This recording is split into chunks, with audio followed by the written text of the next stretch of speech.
حضرت علی رضی اللہ تعالیٰ عنہ کا فرمان ہے کہ جہاں سے موت پہنچے گی وہاں سے رزق پہنچے گا، تو رزق کی وضاحت فرما دیں۔ اگر آپ رزق کی تعریف کریں تو رزق وہ کھانا ہے جو آپ نے استعمال کیا اور اتنی ضرورت تھی، بس باقی سارے کا سارا امانت ہے جو آپ نے کسی کو رزق دینا ہے۔ تو رزق کیا ہے؟ وہ حصہ جو آپ نے استعمال کیا وہ رزق ہے اور باقی امانت ہے۔ اب آپ ذہن بوجھ سے آزاد کر لیں۔ سارا چکر یہ ہے کہ بنانے والے نے کھیل کے طور پر یہ سارا کچھ رکھا ہے، آپ بوجھ محسوس کر رہے ہیں، لیکن یہ رونق بھی ہے۔ آپ لوگ اگر غور کریں تو دیکھیں گے کہ کئی دفعہ دانا، عقل مند، صحت مند، صاحب فکر، صاحب غور اور افلاطون وقت انسان اپنے رزق کا مسئلہ حل نہیں کر سکے۔ وہ کہتے تھے کہ میں سب باتیں جانتا ہوں مگر رزق کا مسئلہ مجھے سمجھ نہیں آتا۔ آپ لوگ اندازہ لگائیں تو اسے عقل کے باوجود رزق کا مسئلہ سمجھ نہیں آیا۔ تو یہ ایک ایسی کہانی ہے، اور عام طور پر بے وقوفوں کو رزق مل جاتا ہے، تو یہ ایک ایسا معاملہ ہے۔ آپ لوگوں کو میں نے بتایا تھا کہ رزق کے بارے میں فکر نہیں ہونی چاہیے۔ رزق پیسے کا بھی نام ہے جو آپ کو استعمال کے لیے ملا ہے، اور رزق اس خواہش کا نام بھی ہے جو آپ کے دل میں پیدا ہوتی رہتی ہے اور پتہ نہیں ہوتا کہ وہ حسرت بنتی ہے کہ اس کی تکمیل ہوتی ہے۔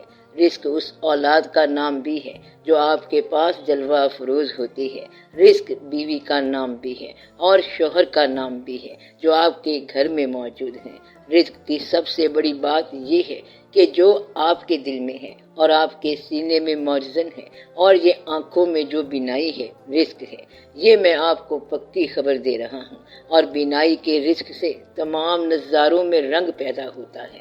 تو آپ اللہ تعالیٰ سے کہیں کہ ایسی بہار لگائے، گلاب لگائے۔ فرض کریں کہ پیسہ گلاب پیدا کرے گا تو گلاب بذات خود ایک رزق ہے، تو گلاب کو دیکھنا اور گلاب کا جلوہ رزق ہے، تو نگاہ نہ ہو تو تیری عقل جو ہے وہ کیا عقل ہے؟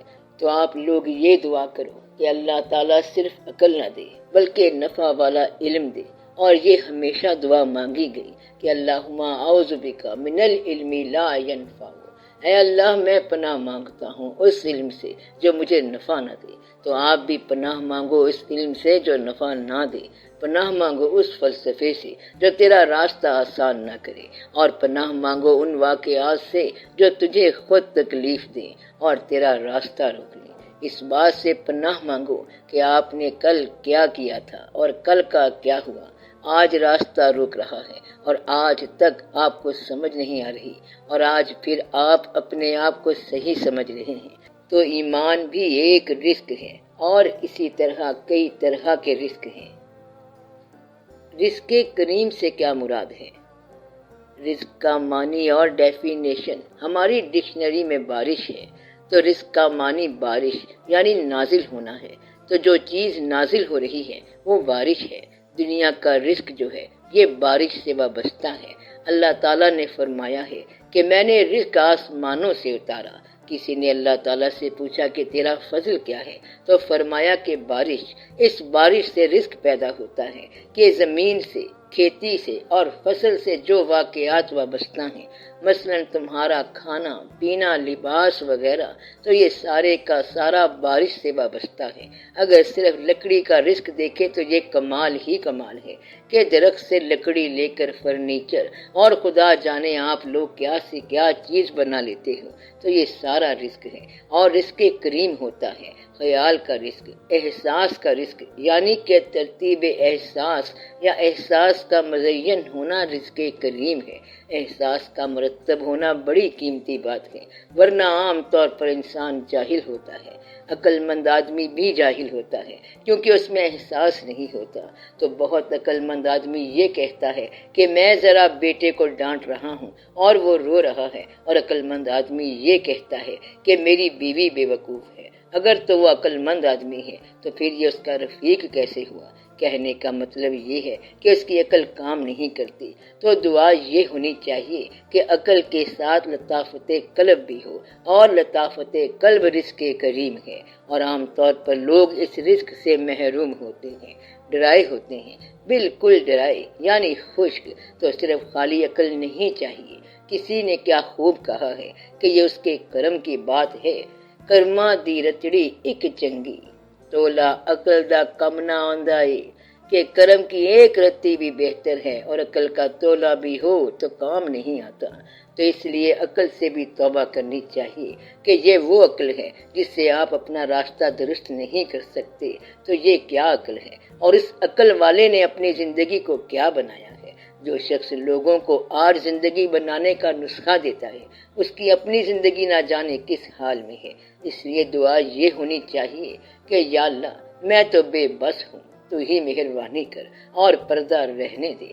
اور یہ پیغمبروں کی خاص بات ہے اور اولیاء کرام کی بات ہے کہ اپنی زندگی میں جو علم دیا وہ پہلے کر کے دکھایا، اور یہ واحد لوگ ہیں اور کمال کے لوگ ہیں۔ اگر پیغمبر کہتے ہیں کہ سادہ زندگی بسر کرو تو انہوں نے سادہ زندگی بسر کر کے دکھائی، ورنہ صرف یہ علم دینا کہ سادہ زندگی بسر کرو تو لوگ کہیں گے کہ کیسے بسر کریں، اور آپ یہ کیسے کہہ سکتے ہیں؟ مقصد یہ ہے کہ سادہ زندگی اختیار کرو اور سادگی اختیار کرو۔ سر اللہ تعالیٰ نے قرآن میں زیتون کی قسم کھائی ہے تو کس بات کی وضاحت کی گئی ہے؟ اس بات میں جو ایمفیسس ہے، زور ہے، وہ بلد الامین یعنی امن والے شہر پر ہے، باقی صرف قسم ہے۔ پہلے بیان ہے، سٹیٹمنٹ ہے، پھر کنفرم قسم ہے، والتین یعنی زیتون کی قسم ہے، اور وہ مٹی کا مقام ہے جس کی زیتون پروڈکشن ہے۔ پھر طور سینا کی قسم ہے جو تقدیس کا ایک مقام ہے، اور آگے بیان ہے کہ وَهَٰذَا الْبَلَدَ الْأَمِينَ، اور اس بلد کی شہر خاص کی قسم ہے جو امین ہے، امن والا ہے، تاکہ اس کے اندر کسی قسم کی ڈسٹربنس نہ ہو، بے چینی نہ ہو۔ اور پھر اصل میں یہ بیان آ رہا ہے کہ لَقَدْ خَلَقْنَا الْإِنسَانَ فِي أَحْسَنِ تَقْوِيمٍ، یہ کہ ہم نے اس انسان کو پیور اور the best form of production, بہترین صورت میں تخلیق کیا۔ اور جب انسان جو ہے وہ اللہ کا نہ ہوا تو ثُمَّ رَدَدْنَاهُ أَسْفَلَ السَّافِلِينَ بن گیا، بہت ہی گر گیا، تو یہ ڈی جنریٹ ہو کر بہت ہی نیچے چلا گیا۔ یعنی پہلے کہا کہ قسم ہے کہ ہم نے انسان کو بہت بڑا بنایا، قسم ہے کہ یہ بہت گریٹ تھا، قسم ہے کہ یہ ایسا ہے، اور یہ بالکل پکی بات ہے۔ پھر پتہ نہیں کہ اسے کیا ہو گیا۔ پھر اس سے آگے اس کے لیے یہ ایکسٹینشن بتائی کہ وہ لوگ جو ایمان لائے ان کو پھر مقام مل گیا اور راز حل ہو گیا۔ تو اخذ یہ ہوا کہ انسان کا سفر جو ہے وہ یوں ہے کہ آپ ایک کرو ہو اور ایک ویو کی طرح، لہر کی طرح آ رہے ہو، کہ ایک بلندی سے آ کر پستی کو چھوتے ہوئے پھر بلندی تک جانا ہے، اور کل سفر آپ کا یہ ہے۔ جنت کی تعریف بھی یہی ہے کہ جنت اس مقام کو کہیں گے کہ جس کے چھن جانے کے بعد اس کی تلاش شروع ہو جائے، اور دوست بھی ساتھ ہو تو جنت یہی ہے۔ تو اپنی بلندی کو ضرور تلاش کرو۔ علم اور تزکیے کو کہاں اور کیسے جمع کیا جائے؟ علم اور تزکیہ صرف ایک جگہ پر جمع ہوتا ہے، اور اس کا نام ہے عشق، محبت۔ اور محبت کا مقام بیان کرنے کے لیے حضور پاک صلی اللہ علیہ وآلہ وسلم کا نام آئے گا۔ یہ بیان ہے، اور وہ عشق، محبت آپ کو جہاں بھی ہو جائے اس کو اکوموڈیٹ کرتے ہیں، اس کا دھیان کیا جاتا ہے، اور پھر وہ محبت آپ کو تزکیہ کرا دیتی ہے۔ محبت کے بغیر تزکیہ ناممکن ہے، اور علم سے تزکیہ کبھی نہیں ہوتا۔ محبت جو ہے یہ آپ کے اندر نیا شعور پیدا کرتی ہے، اور عشق و محبت سے اطاعت جو ہے وہ آسان ہو جاتی ہے۔ ورنہ جتنا مرضی آپ ڈسپلن کر لو کہ یہ کام آپ کریں گے اور ضرور کریں گے، لیکن وہ کام کوئی نہیں کرے گا، اور محبوب چل پڑا تو پیچھے وہ محبت کرنے والا بھی چلتا جائے گا۔ بارہا ایسا واقعہ ہوا ہے اور لوگوں نے اس سے بڑے اثر لیے۔ مثلاً کوئی ہرنی کا بچہ پکڑ کر لے جا رہا تھا اور پیچھے پیچھے اس کی ماں آ رہی تھی، اور اس واقعے کو دیکھ کر اس کی زندگی میں انقلاب آ گیا۔ محبت کو اطاعت بتائی نہیں جاتی، بلکہ اس سے اطاعت خود بخود ہو جاتی ہے اور تزکیہ خود بخود ہو جاتا ہے۔ آپ لوگ اپنے دور کے اندر محبت کرنا بھول گئے ہیں۔ آپ لوگ کچھ تو میرا کہنا مانو، آپ لوگ مادی اشیاء سے محبت چھوڑ دو، بے جان کی محبت چھوڑ دو۔ بعض اوقات خیال بھی بے جان ہوتا ہے۔ انسانوں سے محبت کرو اور انسانی چہرے سے محبت کرو۔ اشیاء کی محبت چھوڑو، خیالوں کی محبت چھوڑو اور اصلی محبت میں داخل ہو جاؤ۔ اس سے آپ کا خود بخود ہی تزکیہ ہو جائے گا اور یہ یقیناً ہو جاتا ہے۔